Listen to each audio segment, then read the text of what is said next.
جنہوں نے دشمنوں کے ہماری بچوں کو اڑا مساجد میں سکتے ہیں۔ دھماکے کیے، ہمارے پولیس والوں کو شہید کیا، ہمارے جو کیپٹنز ہیں ان کو شہید کر کے ان کے سروں سے فٹ بال کھیلا، ان کے ساتھ مذاکرات ہو سکتے ہیں؟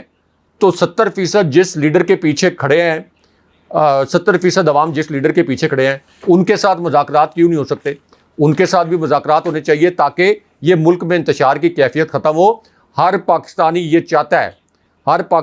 چاہتا ہے کہ ہمارے ملک کے اندر یہ جو اس وقت افراتفری یا انتشار کی کیفیت ہے یہ ختم ہو، یہ گرینڈ ڈائیلاگ کے ذریعے ختم ہوگی۔ اور دوسرا یہ کہ اکتوبر میں ہر صورت میں الیکشن ہو، ایک فارمولہ بنا لیا جائے کہ کس طرح سے ایک فری اینڈ فیئر الیکشن ہوگا، تاکہ یہ فوج دوبارہ سے پاکستان کی سب سے بڑی بائنڈنگ فورس بن کر ابھرے۔ یہ پہلے بھی بائنڈنگ فورس رہی ہے، دوبارہ سے بائنڈنگ فورس بن کر ابھرے۔ جو جناب باجوہ کے دور میں اس فوج کی ساکھ پر جناب باجوہ کی ذاتی مفادات کی وجہ سے جو ساکھ پر سوالات کھڑے ہوئے، وہ تمام سوالات ختم ہو جائیں۔ اور ایک ایسا جو پہلے ایک ہاشمی صاحب دیکھیں نا، وہ کتنا زبردست ایک انوائرمنٹ تھا، کتنا زبردست ایک سیاسی ماحول تھا۔ ہمیشہ فوج کو ایک ادارے کے طور پر کسی بھی حکومت کے ساتھ ایک پیج پر رہنا چاہیے جو کہ ایک آئینی حکومت ہو۔ تو ایک آئینی حکومت کا قیام عمل میں لایا جائے، اس کے بعد بے شک شہباز شریف آ جائیں حکومت میں، فوج ان کے ساتھ مکمل طور پر ایک پیج پر رہے۔ تو اس وقت بہت ضروری ہے کہ یہ ڈائلاگ ہو، اور ڈائلاگ کے نتیجے میں آپ اکتوبر کے الیکشن کے SOPs بھی طے کر لیں۔ اچھا رائے صاحب، یہ جہانگیر ترین صاحب کی جو پارٹی مر گئی ہے، یہ GHQ کے پیغام رساں نے ایسا کیوں کہا یہ بھی ہم بتائیں گے، لیکن یہ جو PDM کا ایک بہت بڑا اتحادی ہے نا رائے صاحب، اس نے بظاہر حملہ کیا ہے، اور کس پر حملہ کیا ہے؟ پاکستان کی اسٹیبلشمنٹ پہ۔ اب پاکستان کی اسٹیبلشمنٹ کس طرح دیکھے گی اس بیان کو، کیونکہ یہ ایک بہت بڑے اتحادی ہیں، اور پھر کیا کہتے ہیں، اور اس اتحاد کو اسٹیبلشمنٹ کی اب اس پر نظر کیسے ہوگی، یہ بھی ایک بنیادی سوال ہے۔ PP نسلوں سے فوج کا سیاسی کردار ختم کرنا چاہتی، یہ کام تنصیبات پر حملوں سے نہیں ہوگا۔ اچھا، میں سوال کی طرف آتا ہوں رائے صاحب۔ یہ مقصد حاصل کرنے کے لیے سویلین اداروں کو اپنا مضبوط مقام بنانا ہوگا۔ عراق اور پاکستان کے درمیان دیرینہ دوستانہ تعلقات ہیں۔ دونوں ملکوں کے درمیان تاریخی، مذہبی اور ثقافتی تعلقات ہیں۔ عراق کے ساتھ تعلقات کی بھی انہوں نے بات کی۔ ملکی سیاسی صورتحال پر بلاول بھٹو زرداری صاحب یہ کہتے ہیں کہ PTI کا اصل مسئلہ یہ ہے کہ فوج ان کی مدد کیوں نہیں کر رہی۔ PTI کے فوج سے مسائل اس وقت ہوئے جب فوج نے غیر سیاسی ہونے کا فیصلہ کیا۔ پیپلز پارٹی کی قیادت کئی نسلوں سے فوج کا سیاسی کردار ختم کرنے کی کوشش کر رہی ہے، مگر یہ کام ایک رات میں یا فوجی تنصیبات پر حملے سے نہیں ہوگا۔ یہ مقصد حاصل کرنے کے لیے سویلین اداروں کو اپنا مضبوط بنانا ہوگا۔ رائے صاحب، اس بیان سے تو ایسے لگ رہا ہے کہ آج بھی فوج کا کردار سیاست کے اندر موجود ہے۔ یہ بات میں اگر کہوں تو لوگ شاید ہنسیں گے، لیکن اس بات کو کہنا پیپلز پارٹی کی طرف سے، بلاول زرداری کی طرف سے، جسے آصف زرداری اگلا وزیر اعظم بنانا چاہتے ہیں، وہ یہ کہہ رہے ہیں کہ یہ کردار ایسے ختم نہیں ہوگا، اور وہ تسلیم کر رہے ہیں کہ آج یہ کردار جو ہے وہ موجود ہے سیاست کے اندر اور انہیں نظر آ رہا ہے۔ رائے صاحب، کیا ہوگا بلاول زرداری کا؟ یہ تو ایسے بیانات دے کر پیپلز پارٹی میں بھی ایک نئی جماعت بن جائے گی اس طرح تو۔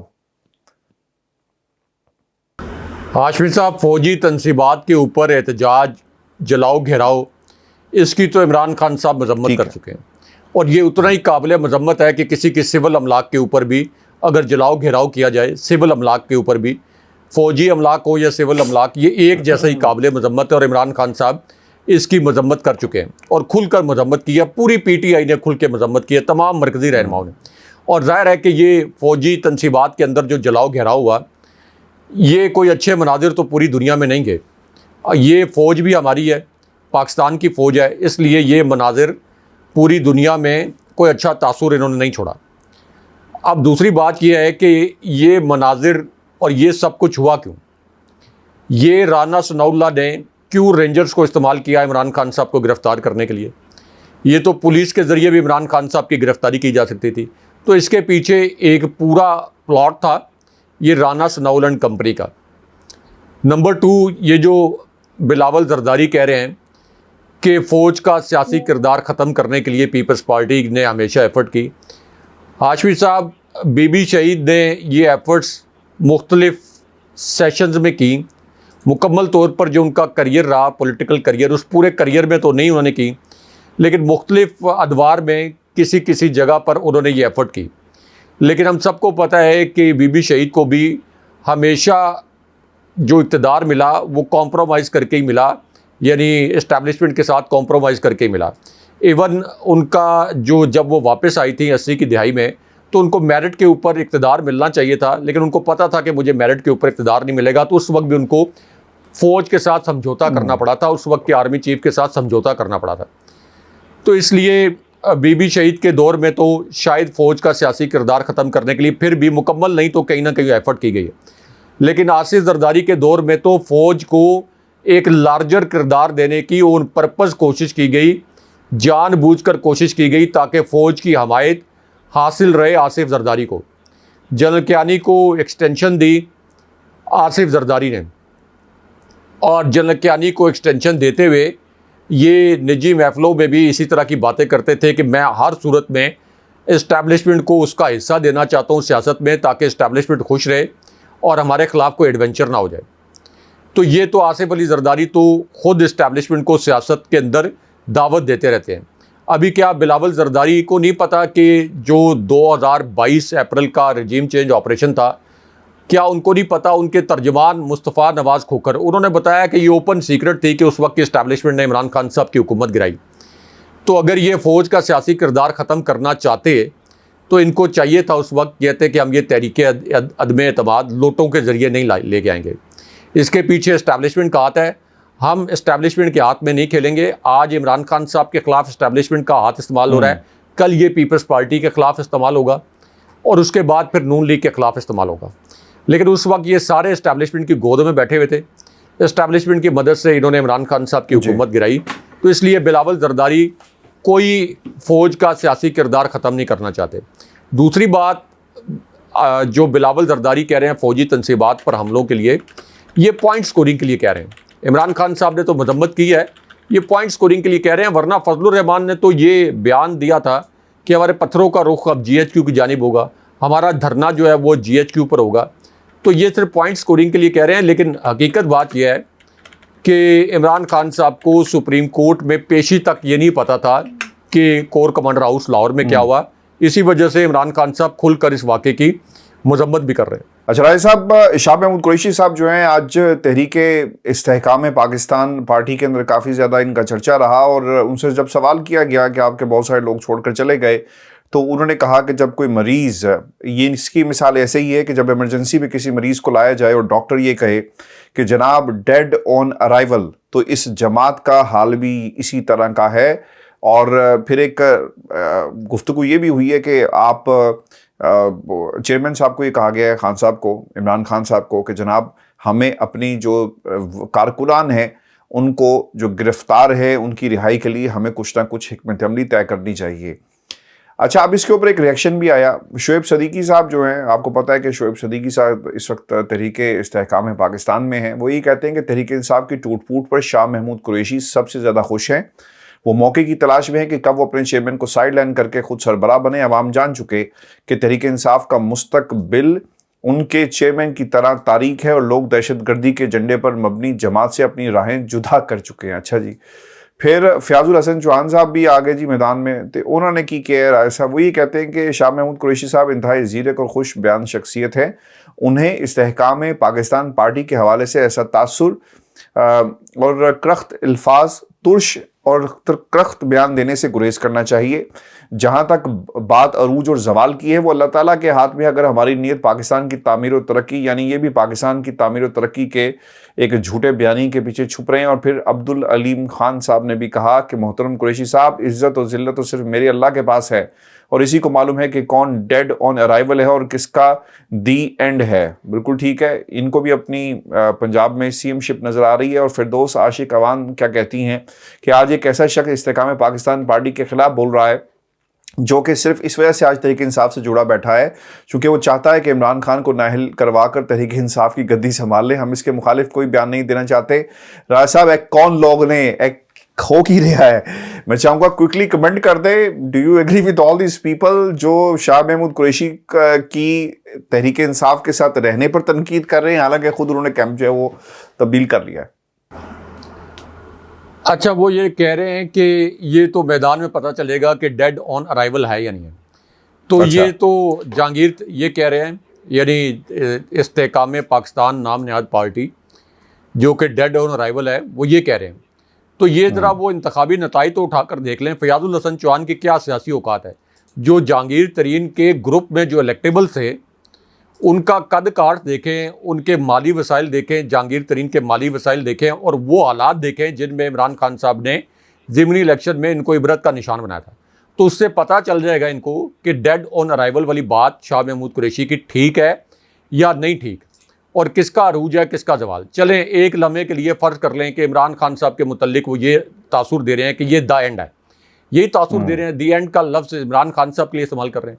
جی بسم اللہ الیکشن کرا دیں، ابھی کرا دیں الیکشن، کل الیکشن اناؤنس کر دیں. وہ کہہ رہے ہیں دی اینڈ ہے. ہر روز یہ بیانیہ بنایا جاتا ہے کہ عمران خان صاحب کی کہانی ختم ہو گئی، عمران خان صاحب کے ساتھ 243 رہنما چھوڑ کر چلے گئے. کل الیکشن کروا لیں. عمران خان صاحب نے ایک بہت بڑی آفر بھی دی ان کو. یہ عمران خان صاحب نے کہا تھا ان کو کہ 4 ہفتے کا ٹائم لے لیں، 4 ہفتے میں جتنے میرے رہنما یہ توڑ سکتے ہیں وہ توڑ لیں. بلکہ عمران خان صاحب کو یہ بھی آفر کرنی چاہیے کہ میں خود مجھے بتائیں کہ فلاں فلاں فلاں رہنما ہیں، ان کو ہم توڑنا چاہتے ہیں، میں ان کو اجازت دوں گا کہ بجائے اس کے کہ وہ جبر برداشت کریں وہ چلے جائیں اور آپ الیکشن کروا دیں. عمران خان صاحب جس کو ٹکٹ دیں گے وہ اتنے ہی ووٹوں سے جیتے گا جتنے ووٹوں سے عمران خان صاحب کے جو پہلے والے پارٹی کے ممبرز تھے اور پارٹی کے رہنما تھے انہوں نے جیتنا تھا. یہ بات پہلے ضمنی الیکشن میں بھی ثابت ہو چکی ہے. جب عمران خان صاحب کیمپین نہیں کر سکے تھے اس کے باوجود انہوں نے کلین سویپ کر دیا تھا. بہت شکریہ صاحب. ویو جی آج کا شو تھا ہمارا. اپنے کمنٹس ضرور بھیجیے گا. چینل کو سبسکرائب کرنا مت بھولیں. مجھے اور ابراہیم راجہ صاحب کو اجازت دیجیے. اللہ نگہبان.